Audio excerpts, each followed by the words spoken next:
Welcome back to Into the Gray with DK Hall. If you've ever wondered what police work is really like, here's the truth. 50% of it is trying not to laugh while listening to grown adults explain why the laws apparently shouldn't apply to them on this particular occasion you're dealing with them on. Over the years, I've learned one thing pretty quickly. The moment blue lights come on behind somebody, creativity goes through the roof. So today, we're going into the gray with some of the strangest, funniest, and most unbelievable excuses I've ever heard on the side of the road and in other situations. And before we get started, buckle up. Trust me, we'll come back to that.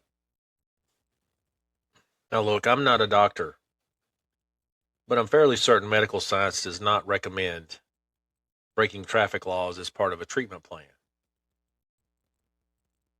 So one evening I stop a guy because he's weaving across the center line like he's captaining a sailboat in a hurricane. I walk up to the window, and before I can even ask for his license, he blurts out, "Officer, I looked into the eclipse, and I burned my retinas.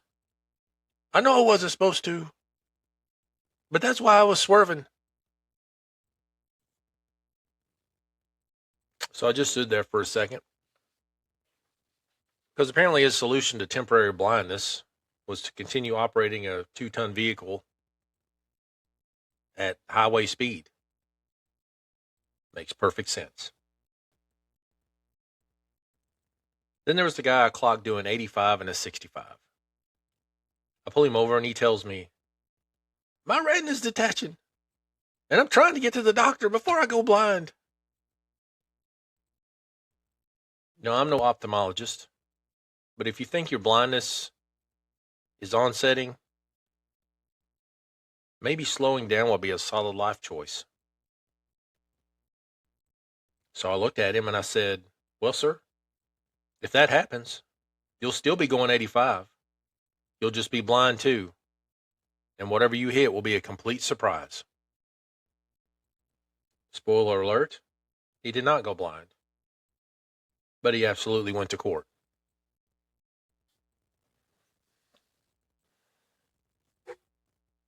Now, one thing you'll learn quickly in law enforcement is that everybody suddenly becomes a constitutional attorney during a traffic stop. I pulled over a woman one day for a routine violation.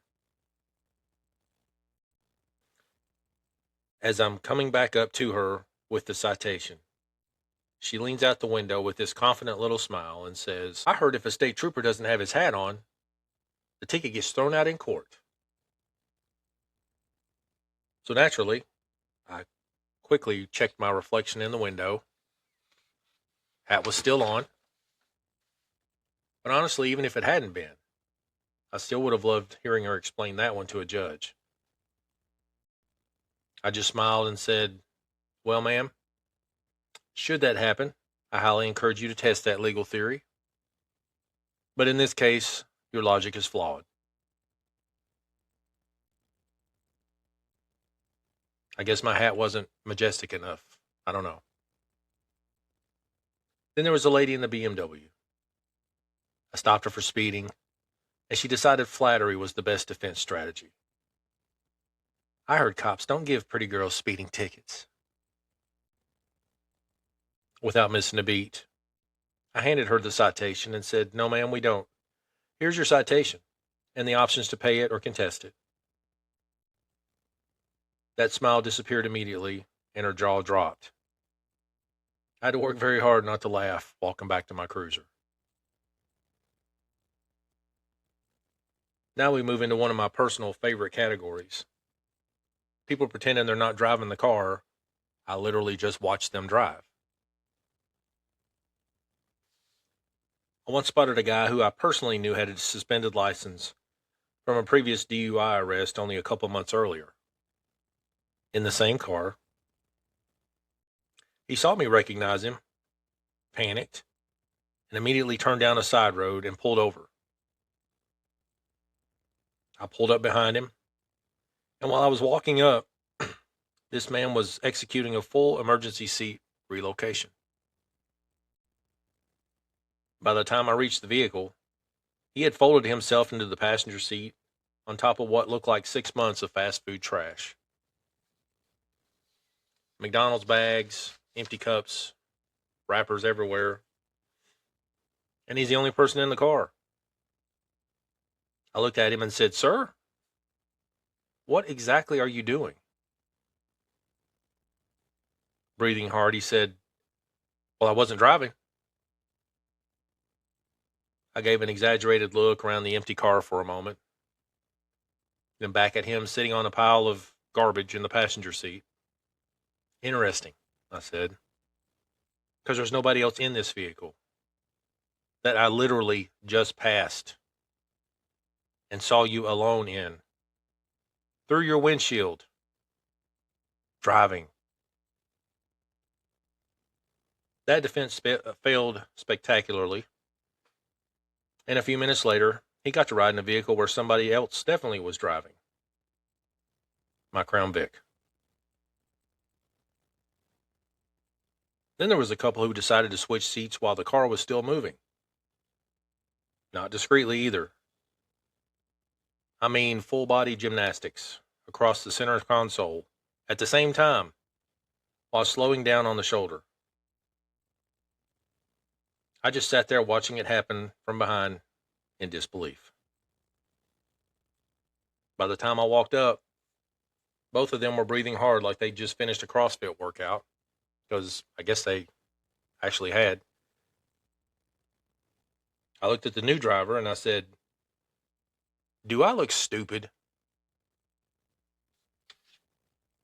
He paused and said, "No, why?" "Because I just watched the two of you climb over each other, switching seats before the car even stopped." Long pause. "Oh, you saw that, did you?" "Yep." Then I pointed at the passenger. "And let me guess, suspended license?" Passenger hanged his head. "Yes, sir." Pretty amazing detective work on my part, I thought.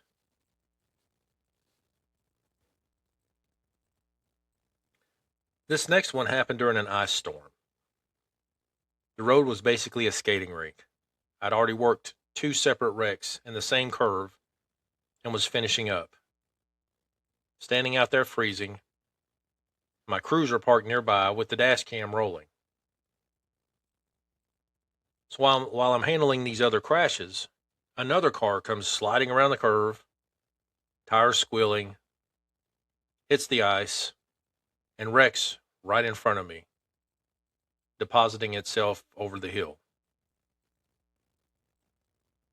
At this point, I'm thinking, well, at least I won't have to walk far to the third one.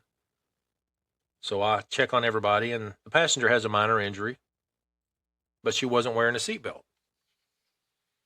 And immediately she tells me, "I took it off right before we went over the hill because my doctor told me seatbelts would hurt me worse than a wreck."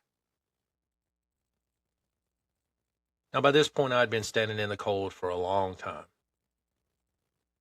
So I looked at her and I said, "Well, that's interesting, because my dash cam was rolling this whole time and recorded the curve while I was working these other crashes. We should actually be able to watch you take it off." I went back to my cruiser, rewound the video on my dashboard, watched the footage for a minute, then walked back. And the video confirms, you didn't take it off, ma'am, because you never had it on in the first place. With a stunned look, she asked, "When did you all start videoing wrecks?"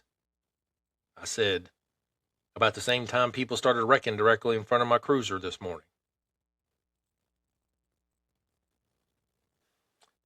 Toward the end of one shift, I stopped a woman for speeding. She smiled at me. "Officer, I'm actually a psychic on my way to see a client. I'm running a little late. And I actually knew you were going to stop me." I walk back to my cruiser, complete the citation, and walk back up. I handed her the ticket. Suddenly she looked furious. "You wrote me a speeding ticket?" I said, "Well, ma'am, you seem awfully surprised for somebody that's psychic. I'd have thought you would have seen that one coming too." And finally, not every excuse happens on the highway.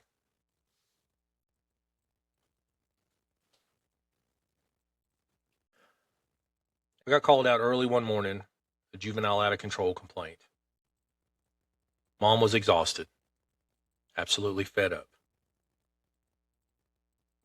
She comes out and tells me, "You've got to talk to him. He won't listen to me. He's 15 years old, laying in that bed, refusing to go to school." And I looked at the lady and I told her the truth. "Ma'am, I can't fix 15 years in 15 minutes, but I'll try." I walked into the bedroom, flipped on the lights, tossed a pair of jeans his mother had onto the bed. "Junior, get up and put some clothes on." He groaned and rolled over. I said, "Your only decision this morning is whether you're going to go to school or go visit juvenile detention." After a brief huff and then some silence, he sat up and got dressed. Smart kid. He chose school. But before I wrap this up, I have to give you one more final all-time classic. I chased down a guy on foot after he ran from me on a traffic stop. I caught him, cuffed him, searched him, pulled some substances right out of his pocket. Without hesitation, he says, "I don't know whose dope it is." I said, "Well, for one thing, how'd you know it was dope before I even opened it up?" Then he looks down at his pants and adds, well, these aren't my pants." Ladies and gentlemen, the borrowed pants defense remains undefeated in one category only: making officers laugh. Because apparently, somewhere out there is a generous friend loaning out pants full of felony level bad decisions. And on that note, thank you for going into the gray with me. Drive safe, wear your seatbelt, and for the love of all things holy, wear your own pants. I'm DK Hall. I'll see you a little further down the road.